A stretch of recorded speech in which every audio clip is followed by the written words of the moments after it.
যার ফলে একটা স্বৈরাচারী শাসন দেখেছি। ন্যূনতম যে ভোট, গণতন্ত্রের 1 নম্বর কথা, জনগণ হচ্ছে ক্ষমতার কেন্দ্র। জনগণ ক্ষমতার কেন্দ্র হলে জনগণের কাছে জনগণের প্রতিনিধিরা জবাবদিহিতা করবে না? জনগণের নির্বাচিত প্রতিনিধি কি জনগণের উপরে উঠতে পারে? তাহলে জনগণের নিচে যদি জনগণের প্রতিনিধিদের থাকতে হয়, সরকারের ক্ষমতা হতে হবে সীমিত। আর আমাদের প্রধানমন্ত্রী হাতে সমস্ত ক্ষমতা দিয়ে দেওয়া হলো, যার ফলে তারা মানুষকে বুড়ো আঙ্গুল দেখায়। মানুষের ক্ষমতা দরকার নাই, মানুষের ক্ষমতাতে একটা ভোট। এই ভোটটা সবাই কেড়ে নিতে চেয়েছে। কোনো না কোনোভাবে এই দেশে ভোটের অধিকার ক্ষুণ্ণ হয়েছে, এইটা মনে রাখতে হবে। কাজেই গণতন্ত্রের যে প্রধান কথা, সরকার জনগণের প্রতিনিধি, জনগণের অধীন থাকবে, সেই ব্যবস্থা কায়েম করতে হবে। আগামী দিনে এই যে নতুন রিপাবলিক, সেই নতুন রিপাবলিক হচ্ছে আসলে একটা গণতান্ত্রিক রিপাবলিক। গণতান্ত্রিক একটা নাগরিকতন্ত্র, জনতন্ত্র এই দেশে কায়েম করতে হবে।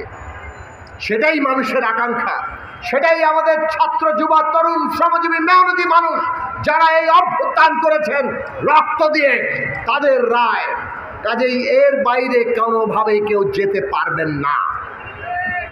বাংলাদেশের জনগণকে ঐক্যবদ্ধ থাকতে হবে, যাতে করে আর কেউ এই দেশে গণতন্ত্রের নামে ফাঁসিবাদ কায়েম করতে না পারে, গণতন্ত্রের নামে স্বৈরাচারী কর্তৃত্ববাদ কায়েম করতে না পারে, গণতন্ত্রের নামে মাফিয়াতন্ত্র কায়েম করতে না পারে। তার জন্য প্রথম শর্ত হচ্ছে ক্ষমতার এমন ভারসাম্য, যাতে করে সরকার জনগণের কাছে জবাবদিহিতা করতে বাধ্য হয়। তার ক্ষমতাকে সীমিত করতে হবে। গণতন্ত্রের 2 নম্বর কথা হচ্ছে পদ্ধতিগতভাবে গণতন্ত্র হচ্ছে সংখ্যাগরিষ্ঠ রাষ্ট্র পরিচালনা করবে।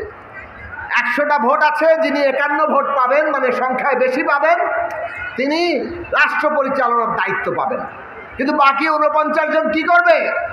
তাদেরকে যা ইচ্ছা তাই করা যাবে? তাদের উপর স্বেচ্ছাচারিতা চালানো যাবে?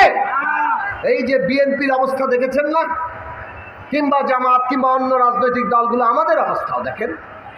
তুলনায় আমরা ছোট আকারের দল ছিলাম, আমাদের উপরে অত্যাচার করা হয়েছে, পুলিশের লাঠিচার্জ, মামলা, গ্রেফতার আমাদের নেতাকর্মীরাও ভোগ করেছেন। বিএনপির কথা বলছিলাম, লাখো লাখো মামলা, তাদের লাখো লাখো নেতাকর্মীর বিরুদ্ধে গুম, খুন, বাড়িতে ঘুমাতে পারে নাই। এইটা কি কোনো গণতন্ত্র?